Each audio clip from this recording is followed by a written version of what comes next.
उत्तर प्रदेश का मुख्यमंत्री 27,000 से ज्यादा सरकारी स्कूल बंद करवाने पर लगा है और 27,000 से ज्यादा कंपोजिट ठेका की दुकान खुलवा रहा है ताकि देसी दारू और अंग्रेजी दारू भी एक ही दुकान पे मिलेगी और आपके गांव में दारू की दुकान रहेगी, लेकिन आपके गांव में सरकारी स्कूल नहीं रहेगा। और अगर गृह मंत्री है तो उसका बेटा बिना बैट बल्ला पकड़े भी बीसीसीआई का चेयरमैन रहेगा, करोड़ों रुपए कमाएगा और एक बार भी कांवड़ लेके नहीं जाता और वो फूल बरसाता है कि आपके बच्चे वहां जाएं। एनसीईआरटी के सिलेबस से मुगलों को हटाया जाएगा, अकबर बुरा था कि औरंगजेब बुरा था, इस पर डिबेट कराई जाएगी। हम भी चाहते हैं कि एक चैप्टर ये भी लगाओ कि पानी पीने से किसने रोका था जाति देख करके, और कौन कह रहा था कि कौन पैर से पैदा हुआ है और उसको शिक्षा का अधिकार नहीं। इसको भी तो पढ़ाना पड़ेगा इस देश में कि पानी पीने के लिए लड़ना पड़ा। सबसे बड़ी लड़ाई इस बात की है, हाकिमे वक्त क्यों किसी बात पर अब ठौर करे, उसकी मर्जी है जिसे चाहे उसे गौर करे। सोचते सब हैं कि जरूरी है बगावत, लेकिन चाहते ये हैं कि आगाज कोई और करे। दुनिया chat GTP, deep seek, robotics में जा रही है। टेस्ला बिना ड्राइवर के गाड़ी चला रहा है और हमारे यहाँ टेलीविजन पर बैठकर एक आदमी मंत्र से नारियल उड़ा रहा है। अब ओबीसी समाज के लोगों को भी यह बात समझनी होगी कि केवल दलितों की जिम्मेदारी नहीं थी संविधान बचाना। संविधान बचाने के लिए हम सब की जिम्मेदारी थी, जिनको हक अधिकार संविधान ने दिया था। कथावाचक चले गए यादव, 2 यादव और 1 कठेरिया समाज के। तो बहुत सारे लोगों को यह भ्रम था कि हम तो हिंदू हैं। उन्होंने भ्रम तोड़ा और सीधे वीडियो बना करके कहा कि हमारे बिरादरी के गांव में तुम कथा कैसे कह सकते हो। इससे भी अगर आंख न खुले, और याद रखना, जिसका मुंडन किया गया, जिसकी चोटी कटवाई गई, वो तो अच्छे वाले हिंदू थे ना, वो तो उन्हीं के परिभाषा में थे। उन्हीं के ऊपर एफआईआर दर्ज हो गई है और उन्हीं को पुलिस खोज रही है कि जेल में बंद कर। अब तय करो कि उनकी परिभाषा में आप हो कि नहीं हो, क्योंकि उनकी परिभाषा नागपुर से तय होती है और नागपुर की परिभाषा में संविधान सबसे बड़ी बाधा है। और उनके छुट भैया जो कथावाचक घूमते रहते हैं, अजीब अजीब कहानी सुनाते हैं और टेलीविजन चैनल वाले बुला करके पाखंड फैला रहे।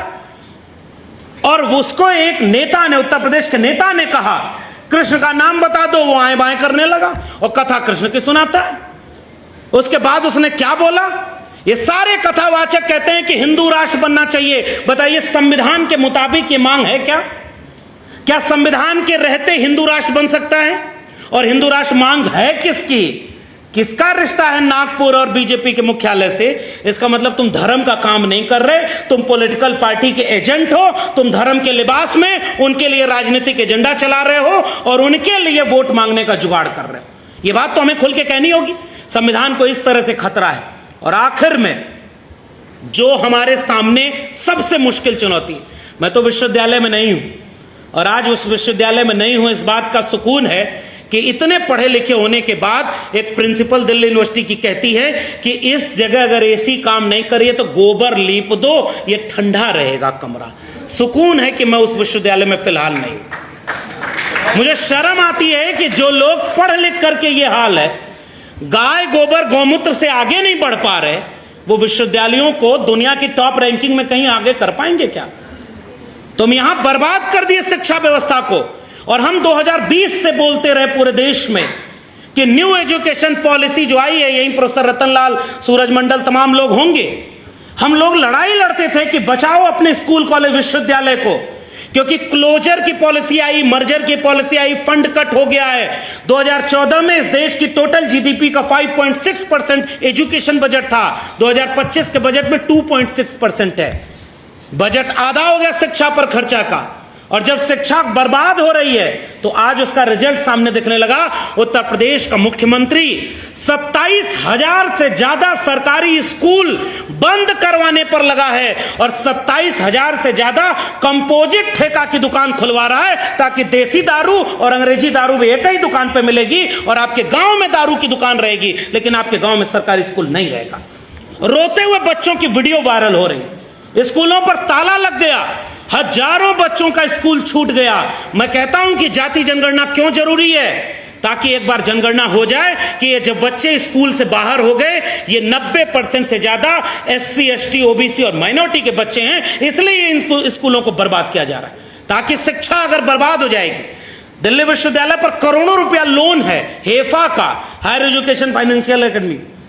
UGC अब लोन नहीं दे रही है, UGC अब फंड नहीं दे रही है, अब आपको लोन दिया जाएगा। JNU बर्बाद, DU बर्बाद, अशोका यूनिवर्सिटी चलेगी, गलगोटिया चलेगी, लवली प्रोफेशनल यूनिवर्सिटी चलेगी, और आपके बच्चों को कहा जाएगा कि जिस रास्ते कांवड़ यात्रा जाएगी उस यात्रा कोड लगाना चाहिए, QR कोड लगा होना चाहिए, ताकि पहचान हो कि हमारा धर्म भ्रष्ट न हो जाए।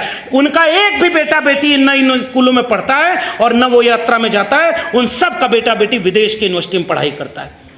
और अगर गृह मंत्री है तो उसका बेटा बिना बैट बल्ला पकड़े भी BCCI का चेयरमैन रहेगा, करोड़ों रुपए कमाएगा, और एक बार भी कांवड़ लेके नहीं जाता, और वो फूल बरसाता है कि आपके बच्चे वहां जाएं। इसलिए हम ये बात कहना चाहते